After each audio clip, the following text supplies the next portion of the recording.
don't know if you know this, but the law pertaining to cannabis seed is slightly different from the law pertaining to cannabis. The law pertaining to cannabis seed is possession of the seed is legal. The cultivation and harvesting of the plant is illegal. So, the seed, in fact, is used all over the place. Right? You get those cannabis seed in fishing bait, which is not only unsporting. I do need a worm now, as it happens.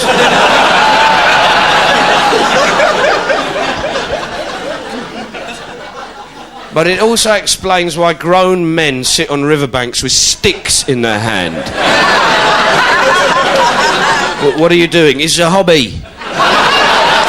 You've got maggots in your pocket. They help me.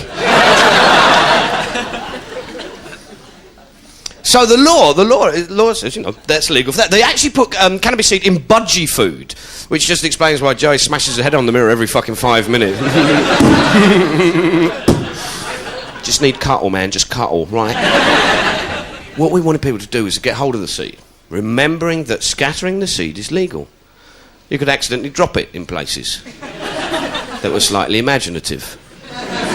It's got a 60% chance of germinating. It's one of the hardest plants going. Just, you know those sort of concrete pots outside McDonald's?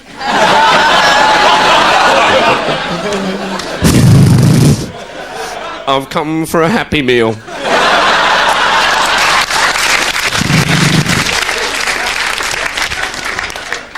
Most police stations have window boxes. Wouldn't that be fantastic? Coppers just cutting it all down. Get that fucking thing down. Excuse me, officer, that's harvesting.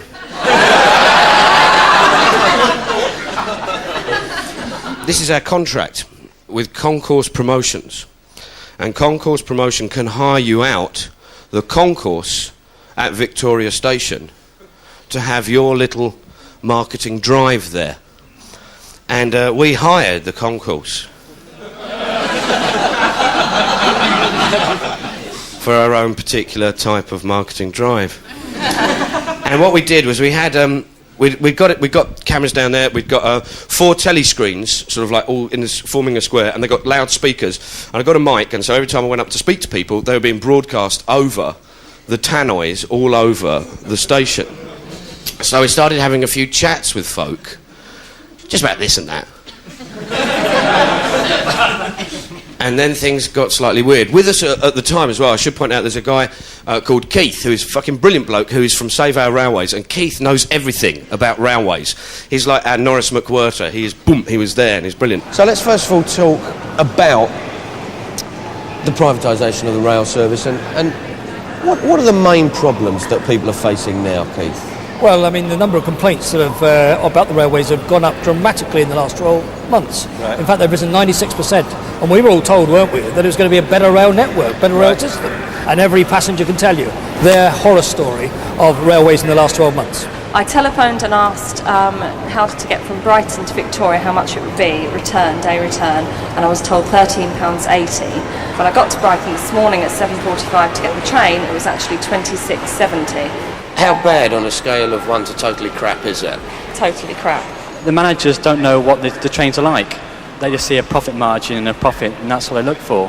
They don't look for service and customer care. I use Comics South Central, and every day during the rush hour it's like people standing crushed all the time. Went to the football match on Saturday, and we had to wait at Barnsley Station for nearly 8 hours to get a train back from Barnsley back down to London. Last month I used Virgin. The trains were filthy dirty, the service was terrible, the attitude of the staff was just disgusting, and I think Richard Branson should look into that.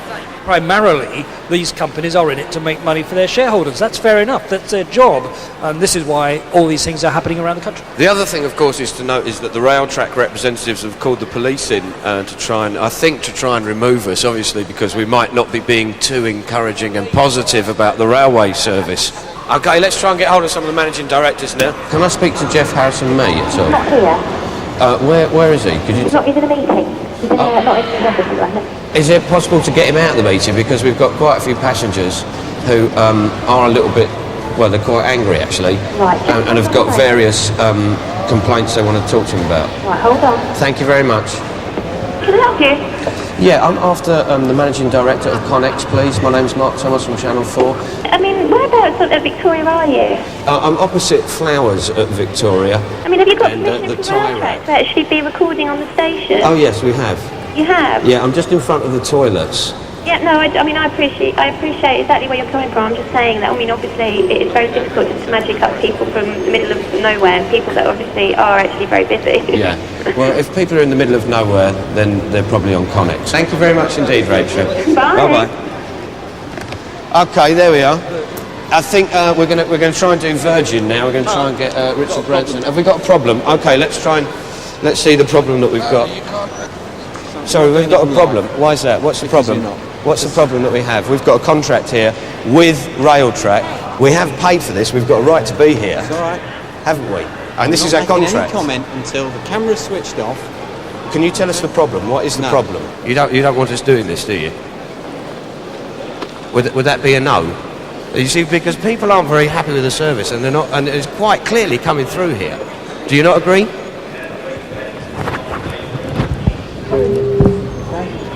As you can see, we've been having we've got the police and we've got Railtrack just in the background there. Hello there. I've given money to your benevolent fund. I think you do marvellous jobs, and you've got big truncheons. And but obviously the Railtrack are a little bit upset that we're here, even though we've paid to be here, and they're a little bit upset that we're not giving the kind of most positive message that we could be about the train service and the train system. So let's have a quick chat with Keith here. Keith, what is the story on Railtrack? Well, Railtrack own the stations, they own this station and others, and the signals and the track and the railway line. And what they do, they charge the 25 train companies to put their trains on that line. So they actually do very little in comparison to the huge sums of money they get from we the taxpayer. Now, twice in the last few months, the rail regulator has said to Railtrack, you're not doing your job. You're not maintaining the track properly. You're not investing in the railways like you promised you would.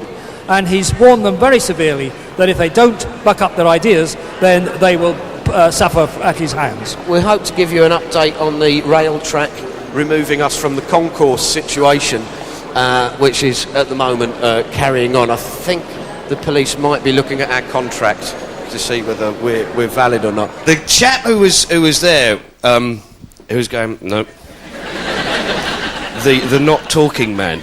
He was from Railtrack. They had actually franchised the operation out to Concourse Promotion. Now, Concourse Promotion had signed the contract with us, but he hadn't seen the contract, so therefore he wasn't privy to know what was going on. Not being privy, he couldn't know whether he could actually chuck us off unless he contacted Concourse Promotions, which is kind of weird because the whole problem with the railways is about franchising and splintering it all up. We're still trying to get through here to the managing directors of Connex, Virgin. We're going to try and get Great North Eastern as well. What I want to do is get hold of Jeff Harrison Me. I want to get hold of the man at the top here just to ask him some questions about the service. I'm still in a meeting, so I can't disturb him. It's quite an important meeting. If Richard Branson is in the office, if he could just come on the line for a minute or two. I'm meeting at the moment, but do you want to hold on? Well, I will hold on. I mean, there's a lot of people in a lot of meetings. I wonder if I could talk to Christopher Garnett, the Chief Executive, please. Sorry, he's in a meeting at the moment. Did you know that you are, I think, the third or fourth person who's told us that the Chief Executives are in meetings? I wonder if we might talk to Brian Cox, the Chairman and Managing Director. I'm afraid you can't because he's left for a meeting. He's left work? Yes, for a meeting. Oh, he's in a meeting? What I'd really like is if you could get Sir Robert to the phone. If he could... No, I can't get Robert to the phone. Where is he? He's tied up in a meeting. He's in a meeting? He's in a meeting, that's fantastic. You would not believe how many people who work for the rail service are actually in meetings. Actually, that's what's going to happen when we come to be evicted. I am going to be in a meeting.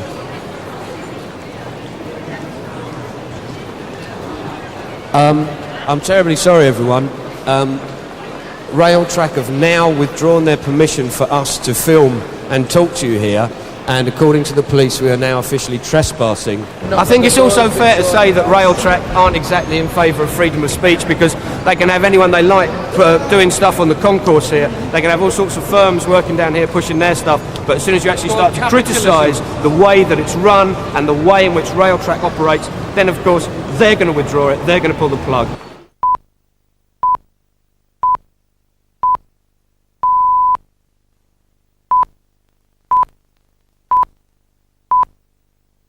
I want to read you this, actually. It's fantastic. It's Sunday's paper, the 8th of February. Lovely piece about Richard Branson. And Richard is quoted as saying, "I like jokes." That's nice, isn't it? No, that's lovely. That's really kind of... He's told us a lot there. He could have said, "Cheese can smell funny if you leave it out the fridge." Oh, good. I like jokes. He then goes on, "I like fooling around. I like fun. I like to make people laugh. Life can be relatively dull or life can be relatively fun. If you let your hair down, so will other people. It's just fun." So, I'm going to tell you about a thing that he did. This is when Virgin were having a little bit of an argy-bargy with British Airways. And what Richard Branson did was him and a load of people, they bum-rushed the Concorde. You know the Concorde model outside Heathrow? Right? Him and a load of mates clambered all over it, and they decked out the whole thing with Virgin logos and slogans, took a load of photographs. Richard Branson was dressed as a pirate with a parrot on his shoulder, right, because he likes a laugh. Took a load of photographs and then quickly nipped off. And we thought, well, Richard, I mean, you do like a laugh. So, in a way, what we're going to show you now is our homage to Richard's pranking activity.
If we could just cut that there. So there we are. We bunged all that up. This all happened on the same day. And then what we did, we got on one of Richard's trains. We got on a Virgin train, the one that we've all subsidised quite a lot.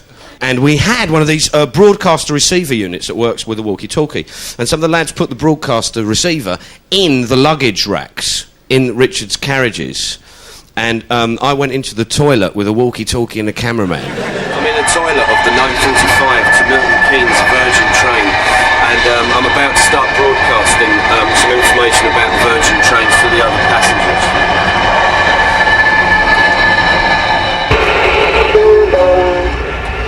Good morning, ladies and gentlemen. This is Alternative Virgin Information, Slapper broadcasting live on Virgin trains.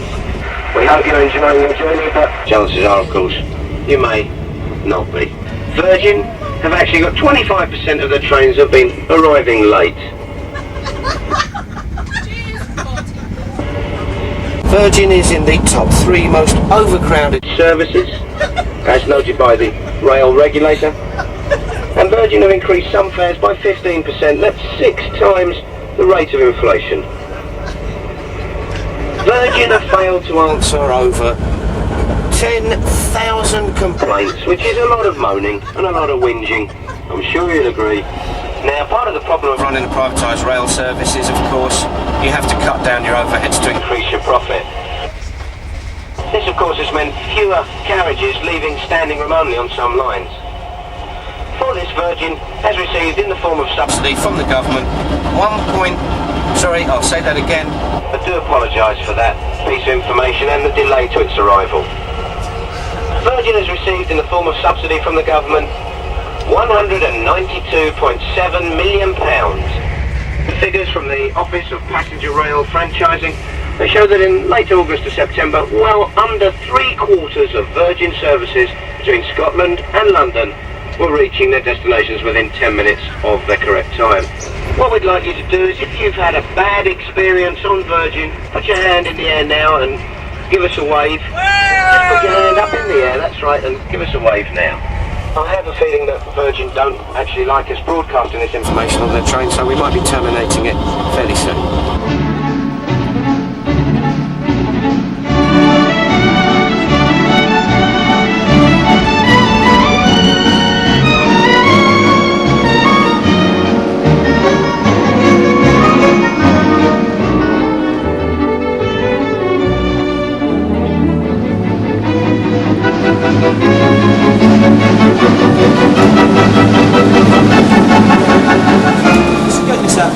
Can you stop filming, please? You haven't got authority to film on the station, yeah? So can you stop it?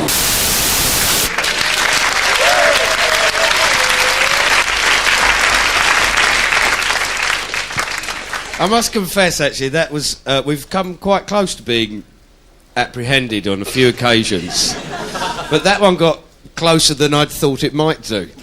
And what happened? We got off, and the guard gave a statement, and then he started saying, and what they were doing was they were chopping into our wires and broadcasting and all this kind of. And we're like, no, it was like a walkie-talkie thing, mate. It was fine. And then it started getting weirder because the police were saying, do you agree with this statement? Tell me some details. I want some details from you. What were you doing? They said, do you accept that you were disrupting the peace, that you were causing a disturbance? I said, no, I don't.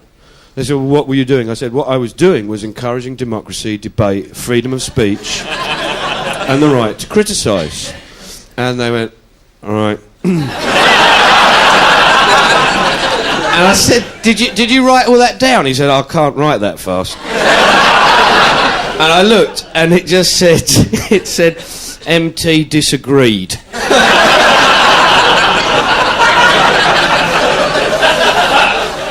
So he said, the police then were kind of like, we've gone through all the details, and they said, what's your occupation? And I said, I'm a cosmic soul surfer and seeker of truth. And bless him, he said, shall I put unemployed then?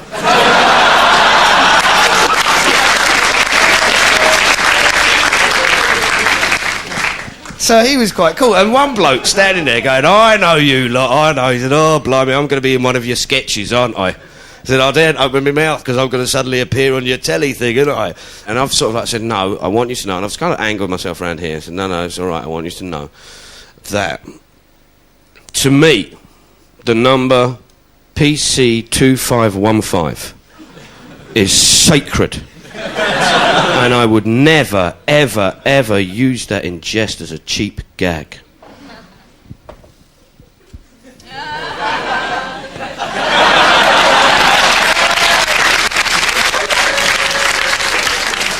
So anyway, then the police said, right, were you aware that what you were doing? He said, you know, you were sticking the boards on this morning as well, weren't you? And I said, yeah, all right, yeah, it was us. They said, were you aware that what you're doing could be dangerous? And I said, oh, no, could it? He said, yes. He said, a train speeding along, that could have flown off and taken someone's eye out.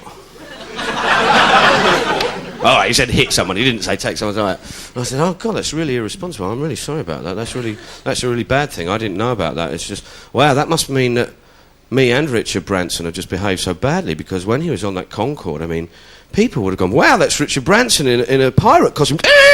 They could have caused any kind of sort of accident. So I guess both of us have learnt a lesson from this.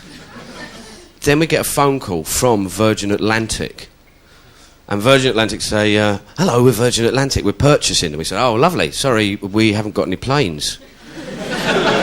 And I said, no, we're purchasing videos to show on our in-flight entertainment. I said, are you really? They said, yes. I said, oh, great. They said, we'd really like to buy one episode of the Mark Thomas comedy product. I said, wow. Wow. I'm so flattered. Can we get to choose which one you get? Yes, they said. PC2515, you're going to be seen all the way across the Atlantic, man. decided to try and make Richard Branson accountable for his running of the rail service. One last time ago, one last-ditched attempt at informing the public and trying to get Richard. We're going to try and enter into a debate with him. And what we've done is we've made a single. This is Catch 4 with Mark Thomas. This is Rebel Boy. This is on Regulator Records. Rebel Boy should not run the railway. Can you actually have, right, a privatised railway system where everything's split into different sort of corporations? And we're going to take this into Virgin and we're going to try and get it played today. 8:33. Our next guest is one of our favourite comedians who's coming to see us again, and his excellent comedy product show is on Channel 4 Wednesdays at 11 o'clock. Mark Thomas. Hello. How are you, sir? I'm all right, actually. Nice to see you again. Nice to see you. First thing I want to bring up. I love you. Well, actually, I was going to bring it up later, but I love you too. Cool. You've got yourself in there. You've made a record yourself. I have made a record. This is Catch 4 with Mark Thomas. Let's put this on in the background here. Can I ask a favour? Yeah. Because you're not going to be able to play all of this, are you? No. Can you play the middle bit?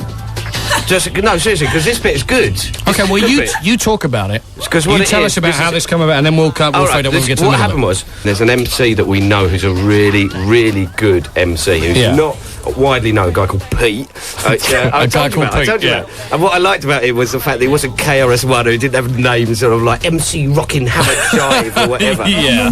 And he was just called Pete, and so we liked him. And we did this whole thing with him. And basically what we were after was just having a laugh. And this comes out in 2 weeks' time on Regulator Records. So the name of it is Rebel Boy. Are we at the middle bit now? Yeah, turn this up. If you listen to this bit, this is the first chorus middle section. You should go for this. This is great. This is Pete. Where are you? You're gonna hear in a sec. You can't hear me yet. All right. Sorry. Virgin coaches are packed worse than... No, this isn't me. Hang on a sec, you have to wait. no, seriously, if you wait a second... It's coming, yeah. No, because the point is that I'm on in a minute. I can't believe it. This is really embarrassing. How embarrassing can you get? I'm on in a minute, trust me. No, hang on, what we're going to... You're on the fade out, aren't you? No, I'm after this. Tony, don't love it. Hang on, am I... This is an open letter to Richard Branson. We're broadcasting on a radio station you own 25% of. This is me. Oh, there you are. Live on the radio station that you're a shareholder of. And we're asking you to be accountable for your actions. Oh, what? That was me. That was me. Turn it back up. That'll do it for now.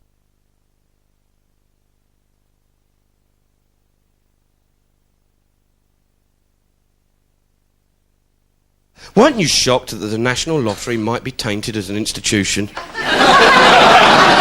I was really... Well, no, I wasn't. What I really wanted to see was that guy, Simon Davis, the regulator, who had every confidence. Chris Smith had every confidence in him, and then the next day he resigned. I thought, that's fairly cool.